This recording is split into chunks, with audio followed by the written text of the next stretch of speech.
Buenos días, esta es la segunda clase de Introducción al Infostat del ciclo 2020 de la Cátedra de Probabilidades y Estadística de Ingeniería en Sistema de Información en la UTN Córdoba. Aquí en esta clase vamos a ver las distribuciones de probabilidades, el cálculo de tamaño muestral, inferencia estadística en una población. Vamos a ver el menú de aplicaciones didácticas que vamos a utilizar bastante y luego muestreo, remuestreo y pruebas de hipótesis. Lo primero que vamos a ver es el cálculo de tamaño muestral. Para eso vamos al menú estadística del Infostat y ponemos cálculo de tamaño muestral. Vemos que hay 4 opciones: para estimar una media con una precisión deseada, para detectar una diferencia específica entre medias, para estimar una proporción y para estimar la diferencia entre dos proporciones. Vamos con la primera opción. Para poder estimar una media debemos determinar cuál es si lo vamos a hacer a través del intervalo de confianza o el error estándar de estimación. En el caso de realizarlo a través de la amplitud de intervalos de confianza, debemos seleccionar cuál es dicha amplitud. En este caso es de 0,95, o sea, el 95%, y también tenemos que decir cuál es la cota superior de la varianza.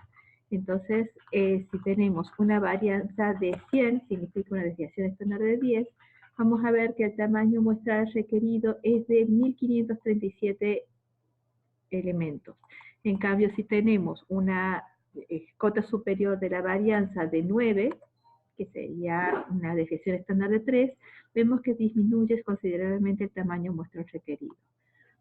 De la misma manera, a medida que aumentamos la amplitud del intervalo de confianza, o sea, queremos una confianza de 0,99, tenemos que aumentar el tamaño muestral requerido. Ahora, si no somos tan ambiciosos y queremos una amplitud de intervalo de confianza más chico, vemos que el tamaño muestral requerido también se va disminuyendo.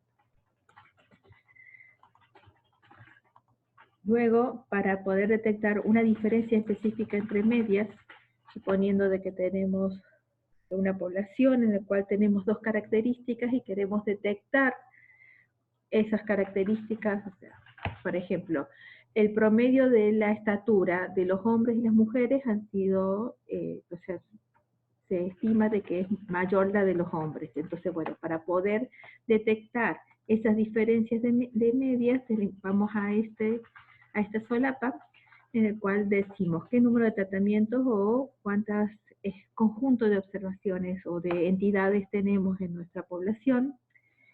Tiene que tener una varianza común, por ejemplo, de 100, eso significa una desviación estándar de 10. Nivel de significación de 0,5 significa una potencia de 0,95. ¿Cuál es la diferencia mínima que se quiere detectar? Entonces, si es 1 centímetro, 2 centímetros, por ejemplo, 10 centímetros, y tenemos que decir cuántas repeticiones tenemos que hacer para cada uno de estos tratamientos, o sea, por hombre y por mujer, para poder alcanzar esta potencia. Si queremos una mayor potencia, por ejemplo, llegar al menos a 0,95, tenemos que subir la cantidad de repeticiones hasta que la potencia alcanzada supere 0,95. Entonces tendríamos la cantidad de repeticiones 25 por cada tratamiento, o sea, 25 por 2 tendríamos que tener una muestra de 50 por lo menos. También otra de las opciones con las que vamos a trabajar es estimar una proporción. Para eso seleccionamos la solapa de estimar una proporción. En ellas tenemos cuál es la amplitud del intervalo de confianza en porcentaje, cuál es la confianza, 95, y tenemos que decir cuál es la proporción, cuál es el cálculo de proporción que vamos a determinar. Entonces tenemos, por ejemplo, 20. La desplazamos hasta llegar a la proporción que vamos a tener. Entonces la amplitud que tenemos es 0,5 y el tamaño muestral es de 1152, para un intervalo de confianza en porcentaje de 20 y una confianza de 95. Y también podemos hacer diferencias de proporciones, pero no lo vamos a trabajar en esta materia. Para inferencia estadística basada en una muestra, primero vamos a abrir una tabla nueva Vamos a agregar filas, ponemos datos, acciones sobre filas, una nueva fila, y vamos a poner 99 filas, cosa de tener 100. Y vamos a completar utilizando el botón derecho del mouse, llenar otros, y vamos a poner una normal con una media de 50 y una varianza de 100. Y vemos que se generaron todos los números aleatorios. Entonces ahora vamos a ver en inferencia basada en una muestra, vamos a ir a intervalos de confianza. Inferencia en una muestra, intervalos de confianza, que es la tercera opción. Aquí se abre una ventana en la cual me pregunta sobre qué columna vamos a trabajar. Vamos a trabajar sobre la columna 1, ponemos aceptar. Y aquí aparecen una serie de opciones en la cual, si vemos acá con más zoom, podemos elegir sobre qué vamos a trabajar. Si media, mediana, varianza, proporción, pueden ser más de una o pueden ser todas. Y también tenemos que determinar la confianza. Por ejemplo, 99%, 95%, algo estándar. Luego decimos si es un intervalo bilateral, unilateral derecho o unilateral izquierdo. Ponemos bilateral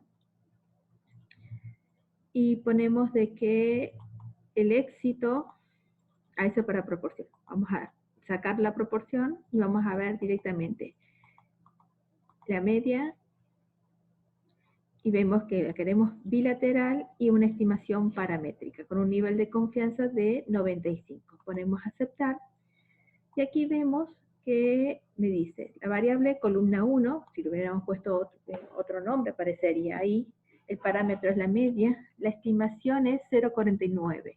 Recuerden recién cuando hicimos la generación de los números aleatorios habíamos puesto de que la media era 50.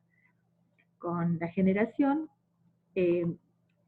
la media calculada es de 0,49. Si hacemos un clic en la columna, vemos acá que está la media, la desviación estándar, el mínimo, el máximo y los distintos cuantiles. También vemos de que tenemos el error estándar, la cantidad de elementos que estaban en la columna o activos. Vemos el límite inferior me da 47,64 y el límite superior 51,74. Otra cosa que podemos hacer es una prueba T para la media. La prueba T se parece un poco a esto, pero sirve para otra cosa. Prueba T para una media es menú estadística, inferencia basada en una muestra, prueba T para una media. Tenemos que elegir sobre qué columna vamos a trabajar. Otra vez vamos a trabajar en la columna 1 porque la otra está vacía. Y decimos de que queremos trabajar sobre la prueba T. El número, la media, desviación estándar, queremos que nos dé el valor T, el p-valor, el intervalo de confianza. Lo queremos bilateral, unilateral derecho, unilateral izquierdo, este es el nivel de significación, y decimos cuál es el parámetro que nosotros decimos que tiene que valer la población. Por ejemplo, si yo digo, la población debería haber valido, o sea, el parámetro poblacional era 60. Si yo pongo aceptar, aquí vemos de que la variable, columna 1, tiene como media 49,69, desviación estándar 10,34, límite inferior del intervalo de confianza de 0,95 es 47,64, el límite superior es 51,74. El valor T me da menos 9,47. Ese valor, parámetro testeado, prueba, medidas y nivel de significancia, ese valor T se obtiene con la media que se calcula en base a los datos que tenemos en la tabla, menos el parámetro que nosotros le pusimos cuando seleccionamos esta opción, dividido en el cociente entre la desviación estándar y la raíz cuadrada de n. La raíz cuadrada de n es 10, porque tenemos 100 elementos, y sigma es esto, 10,34 que se calcula a partir de los datos. Entonces, este p-valor menos 0,0001 significa de que rechazamos la hipótesis nula de que la media de esta muestra está cerca de la media o que pertenece dentro del intervalo de confianza está la media poblacional de 60. Y vemos que esto es lógico ya que el límite inferior para 0,95 tenemos 49,64 y el límite superior es de 51,74, pero nosotros dijimos que la media poblacional es 60, que cae muy lejos del límite superior. Por eso el p-valor es tan chiquito. Ahora bien, si hacemos algo similar, pero con una media poblacional, como lo habíamos hecho el cálculo, eso significa con un parámetro de 50, dejamos todo el resto igual, vemos que el p-valor es grande, o sea, 0,7627, entonces no rechazamos la hipótesis nula. No hay pruebas suficientes para rechazar la hipótesis nula de que la media poblacional es de 50. En cambio acá, rechazamos la hipótesis nula de que la media poblacional es de 60 bajo las pruebas de que la media de esta muestra con un n de 100 es 49,69 y los límites inferiores y superiores son estos valores. Estos significan todos estos valores que estoy aquí resaltando. Entonces, en la nueva prueba, donde la hipótesis nula es 50, vemos que el p-valor es 0,7627, por lo tanto no rechazamos la hipótesis nula. No hay pruebas suficientes para rechazar la hipótesis nula de que la media poblacional es 50. También se puede hacer algo similar, pero que en lugar de ser bilateral, lo hacemos unilateral. Por ejemplo, unilateral derecha o unilateral izquierda. El valor vamos a poner 55 y ponemos aceptar.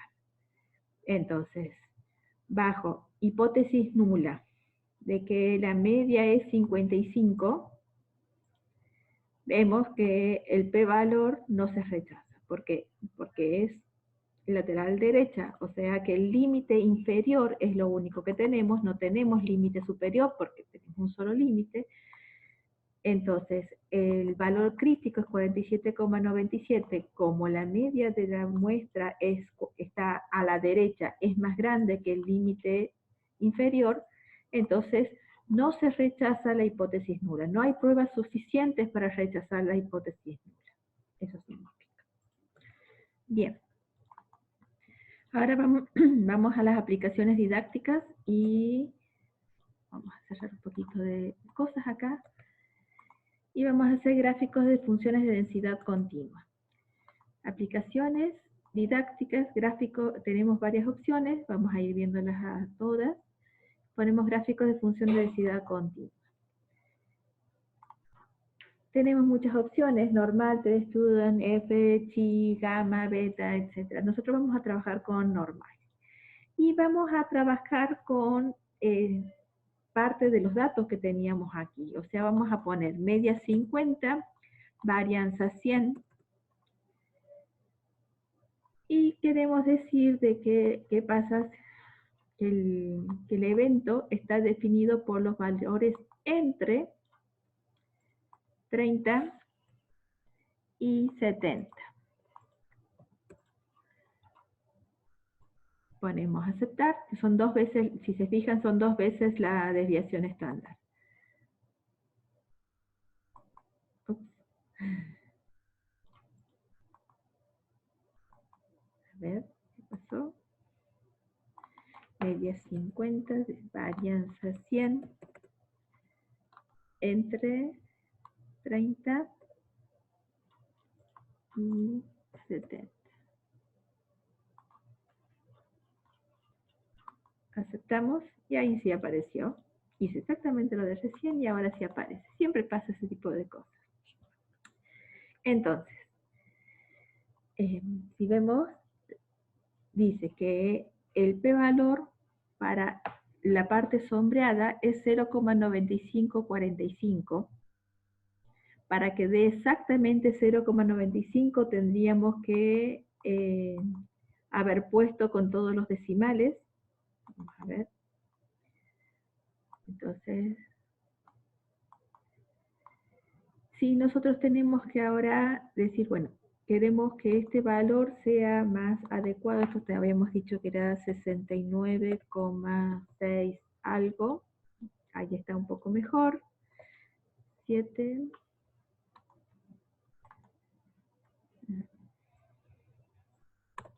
8, más o menos.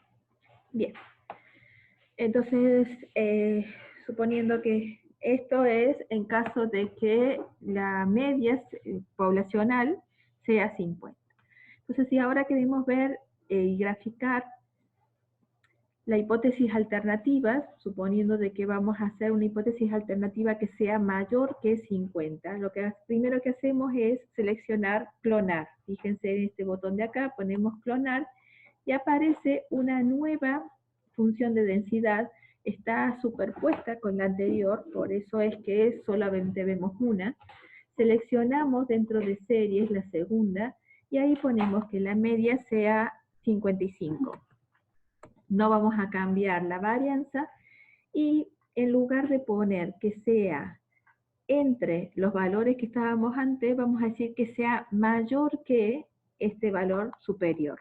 Entonces, copiamos el valor, ponemos mayor o igual y ponemos 69, algo, lo que teníamos recién. Y vemos de que lo que está sombreado acá, el p-evento es 0,0711. Y eso es 1 menos alfa. Alfa es 0,95. Beta es 1 menos 0,0711. Entonces, esto corresponde cuando aceptamos la hipótesis nula de que la media poblacional es 50, en cambio, esto corresponde a aceptar la hipótesis alternativa de que la media es 0,55, está por encima. El color naranja hace referencia a la probabilidad de aceptar la hipótesis nula cuando ésta es verdadera. En cambio, lo amarillo es la probabilidad de rechazar la hipótesis nula cuando ésta es falsa. Esa es la diferencia entre las dos. Y esta es una buena forma de graficarlo y de visualizarlo. Vemos de que podríamos cambiar la varianza, pero ya estaríamos en otro tipo de análisis. Cuando estamos analizando hipótesis nula e hipótesis alternativas, solo cambiamos la media o solo cambiamos las varianzas en nuestra clase. Bien. Esto es lo que estábamos viendo recién. Y este es el botón que dice clonar, que es el que me va superponiendo o que me va agregando distintas funciones de densidad. Bien. Ahora vamos a ir a aplicaciones didácticas, intervalos de confianza. En ella nos abre una ventana de opciones en las cuales decimos cuál es la media, cuál es la varianza, la cantidad de intervalos que vamos a realizar y el tamaño de la muestra. Esto nos sirve para ejemplificar todas las veces en las que las muestras caen, los valores reales de la población, los valores paramétricos, caen fuera de los intervalos en las muestras seleccionadas. Entonces vemos, aquí tenemos 100 muestras de tamaño 10, todo esto lo podemos ir modificando en la ventana de herramientas gráficas, tenemos 100, y estas que están en rojo marcan la cantidad de veces que la muestra aleatoria no involucra, no abarca el verdadero valor del parámetro.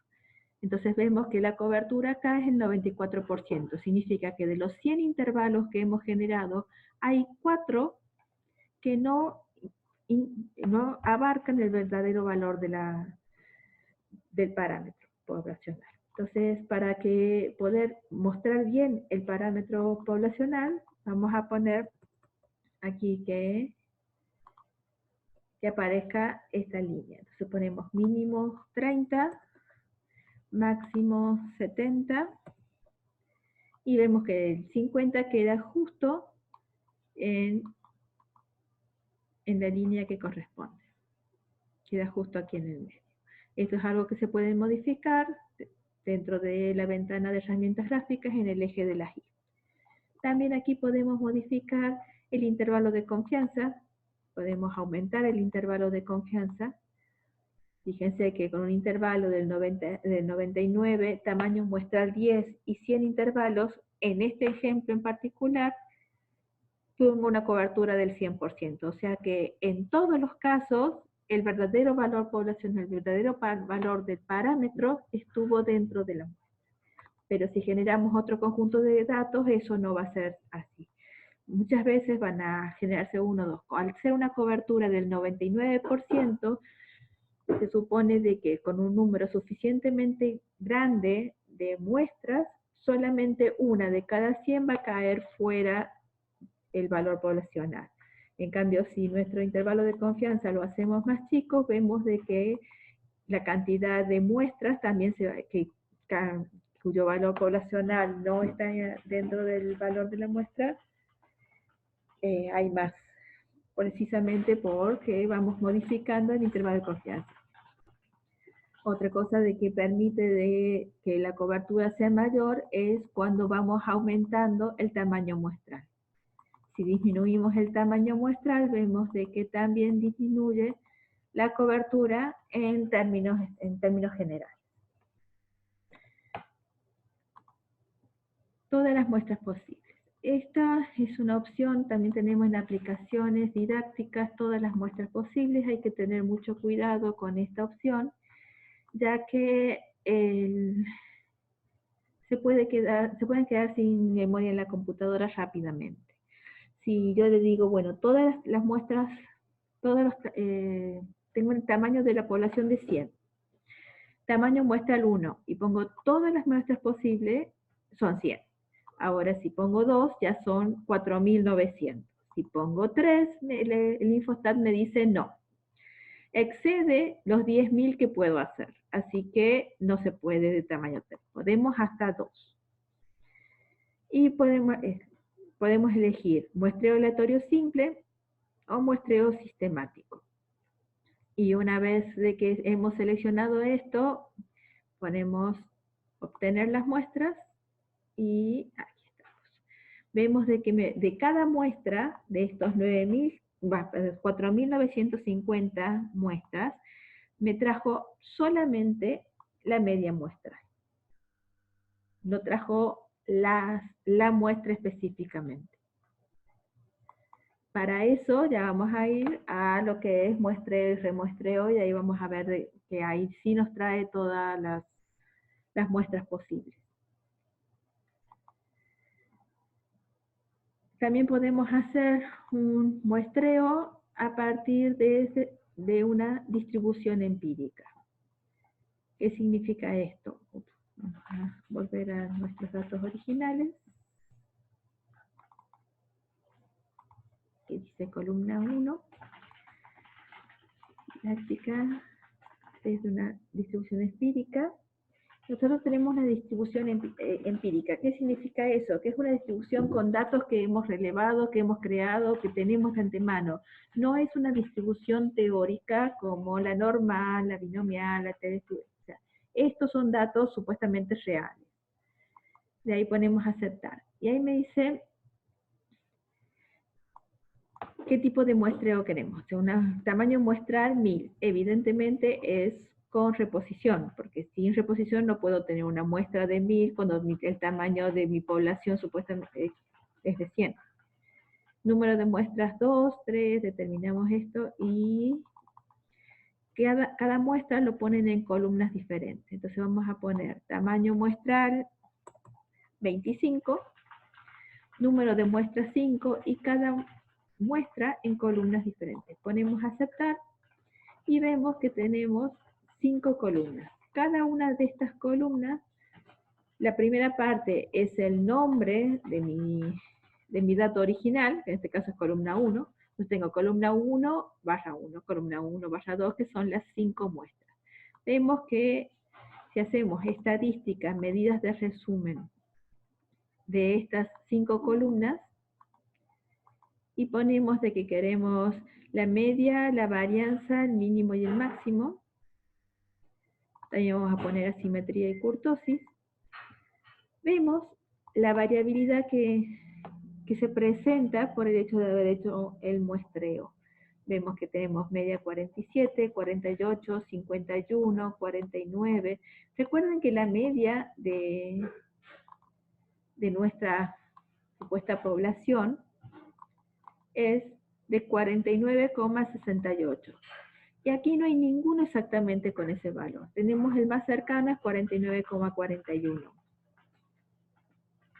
Tenemos distintas desviaciones estándar. Recuerden que la desviación estándar que teníamos era de 10, al menos cuando generamos esta población, terminó siendo de 10,34 y tenemos solamente uno que se aproxima.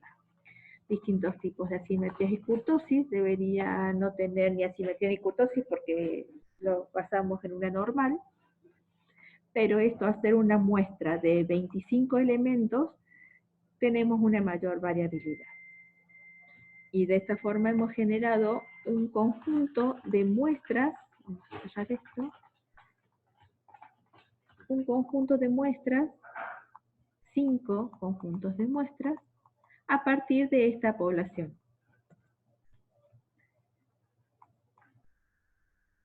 Otra cosa que vamos a hacer es muestreo y remuestreo. Vamos a abrir nuestros datos originales, que está con la columna. Vamos a cambiarle de nombre, vamos a poner original, así sea más fácil.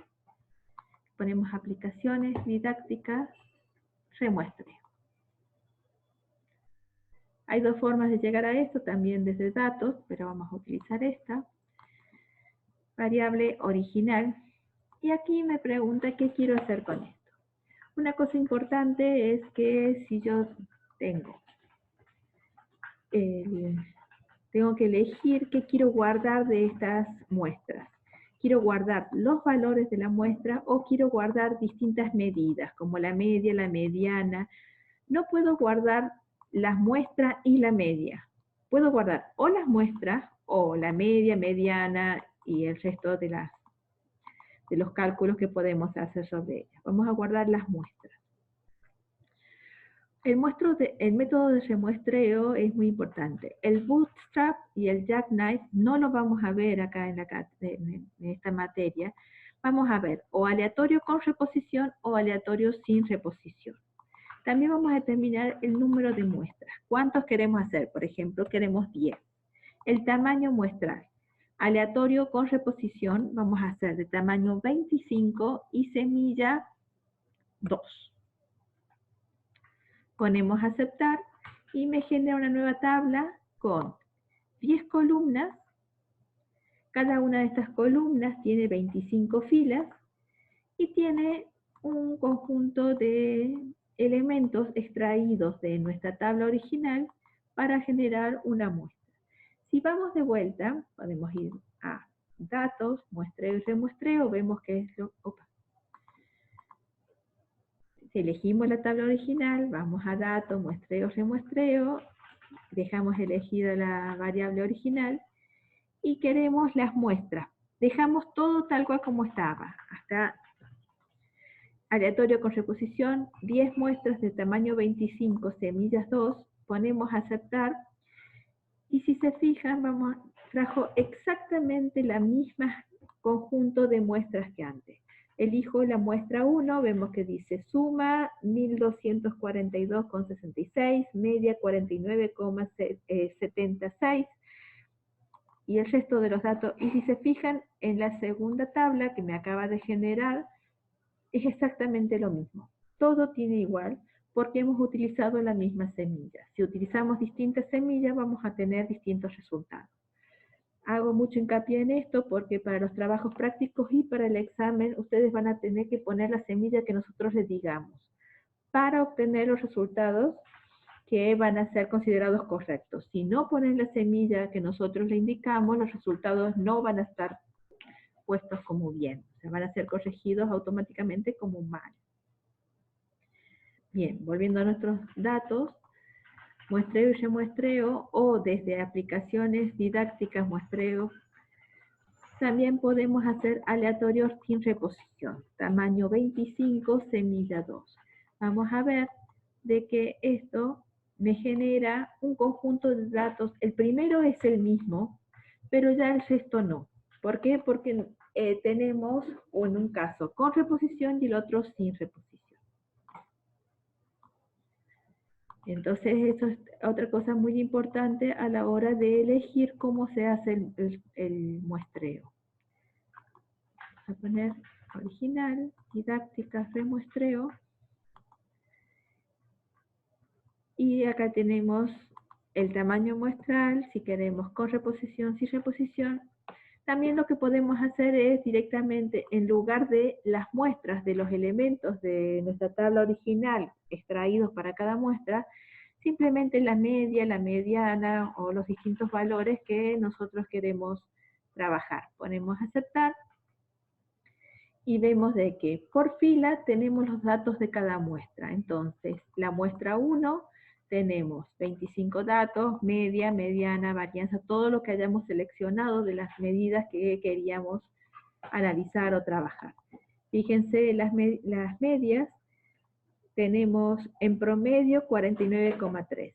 Si nosotros generamos un número suficientemente grande de muestras, vamos a ver que, como dice la teoría, si hacemos número de muestras 100, tamaño muestral 25, y tenemos estos datos con un muestreo aleatorio sin reposición, ponemos aceptar, y si vemos el promedio, vamos a ver que se va acercando bastante. Fíjense que el promedio de las medias muestrales, habiendo tomado 100 muestras, es exactamente el mismo que el promedio de los datos originales, así como tiene que ser. Y vemos que la desviación estándar de las medias se va disminuyendo. Esto es la desviación estándar de los datos, en cambio, esto que vemos acá es la desviación estándar de las medias muestrales. Por eso son los valores tan diferentes. Bien. Ahora, bueno, con esto terminamos con lo que íbamos a ver sobre Infostat. Cualquier duda, cualquier consulta que tengan, utilicen los medios de la cátedra, o sea, en los foros de discusión, cualquier pregunta que tengan y sobre cómo resolver el trabajo práctico o para los parciales, los exámenes, etc. Muchas gracias.